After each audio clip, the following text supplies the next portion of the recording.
為了宣傳台南總鋪師四季辦的夏季場，不只將龍蝦、鮑魚等澎湃食材先傳出來，也運用超過3種在地農特產品推出神秘的盲盒宴，也就是無菜單料理來凸顯美食之都的實力。今年上受矚目，就是邀請客北2位新生代總鋪師郭玉紅甲黃俊博聯手，要用創新的手法來傳承老台南的口味，相當使人期待。我們這一組的年輕組合是咱上少年的總鋪師組合，相信我們搬出來的料理一定道道都是精彩。我們用在地超過30種的食材來呈現，相信咱迄天會非常的精彩。辦桌不只是美食也是台南的傳統文化傳承經過我們2個聯手創意的呈現結合呈現一項不一樣的辦桌文化，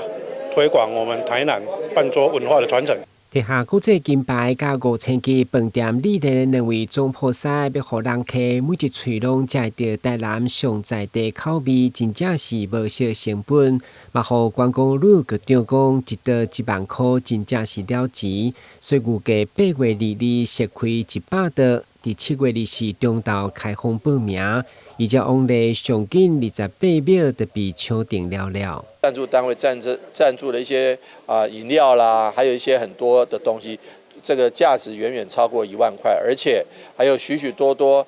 這個山光水色還有台南的很多好吃好逛好玩的地方，所以歡迎大家4季辦桌，8月22日一定要來到我們葫蘆皮。我們年輕的主廚可以把這30樣代表台南特色的食材，有魚有肉有菜咖，他們的巧手可以變化出不一樣的菜色，這才是我們期待的。所以我們希望8月22號，我們葫蘆皮做伙再見面。辦桌不只是台南上代表性的飲食文化，更是人情味的展現。今年觀光旅局首次將場地刷到風景美麗官田葫蘆皮自然公園，有通食有通耍，加當看湖景，絕對是物超所值。台南新聞阮吉採訪報道。